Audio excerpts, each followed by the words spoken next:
चलना जाबो घूमेला जो ही बम्बई शहर ला इंडिया गेट ला देखा के हाजी अली ला घुमा के चौक पार्टी में फोटो खिंचा लेबो लौकी सलीमा के शूटिंग करा लेबो।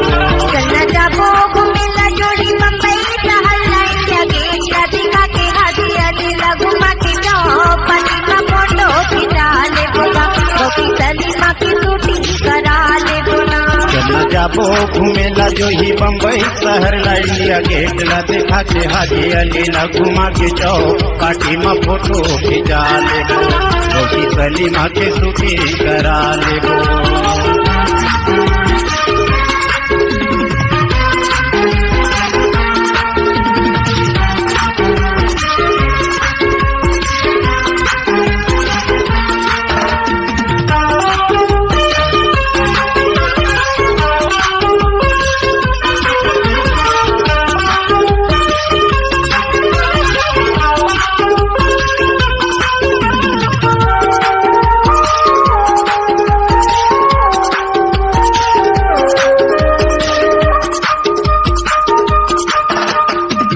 बनबे हीरोइन मैं हाँ बन हो हीरो तैहा बनबे हीरोइन मैं हाँ बन हो हीरो बने शूटिंग करबोर जो ही छन होवाय हो जीरो बने शूटिंग करबोर जो ही छन होवाय हो जीरो पानी पानी के फैशन बना लेबो जो ही जाओ पार्टी में फोटो खिंचा लेबो लौकी सलीमा के शूटिंग करा लेबो।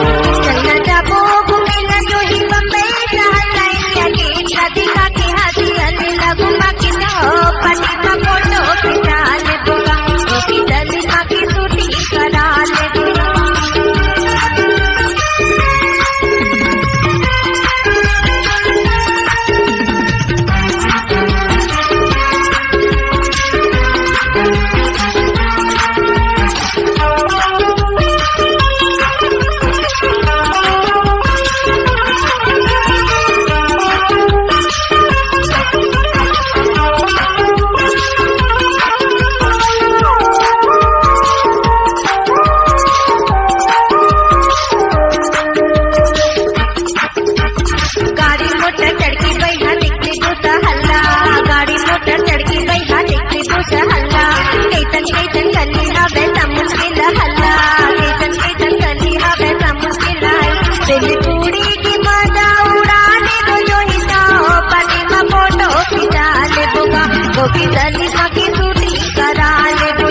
चलना जाबो घूमेला जो ही बम्बई शहर ला इंडिया गेट ला देखा के हाजी अली ला घुमा के चौक पार्टी में फोटो खिंचा लेबो लौकी सलीमा के शूटिंग करा लेबो।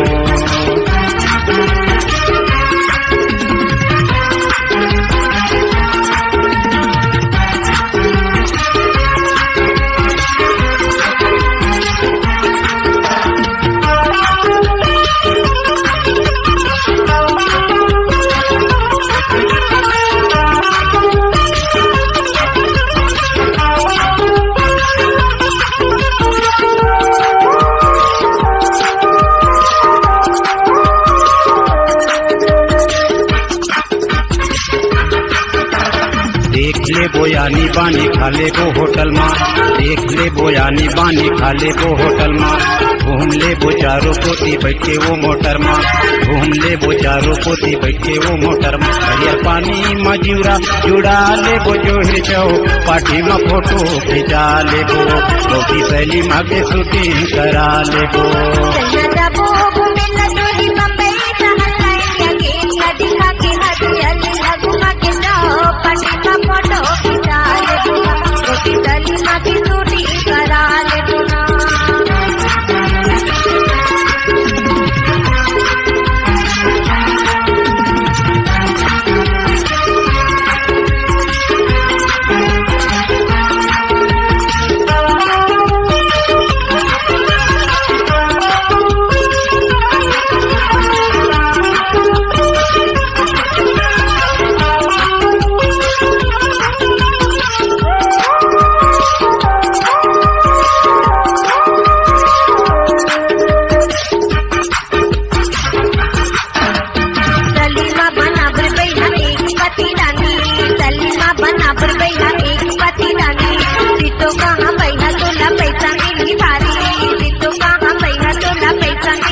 बम्बई शहर के गलियन में घनी रेंग अकेली हो। बम्बई शहर के गलियन में घनी रेंग अकेली हो। तो लचता था ये मोर चिड़ैया, तो लचता था ये मोर चिड़ैया घन कर कर पेली हो। जब दिल न लगे दिलदार हमारी गलिया जाना, जब तुमसे हो करना प्यार हमारी गलिया जाना। बम्बई शहर के गलियन में घनी रेंग अकेली हो। बम्बई शहर के गलियन में घनी रेंग अकेली हो। बम्बई शहर के गलियन में घनी रेंग अकेली हो। बम्बई शहर के गलियन में घनी रेंग अकेली हो। C-Log Digital Recording Studio, Cordoba. Contact number 9907119215.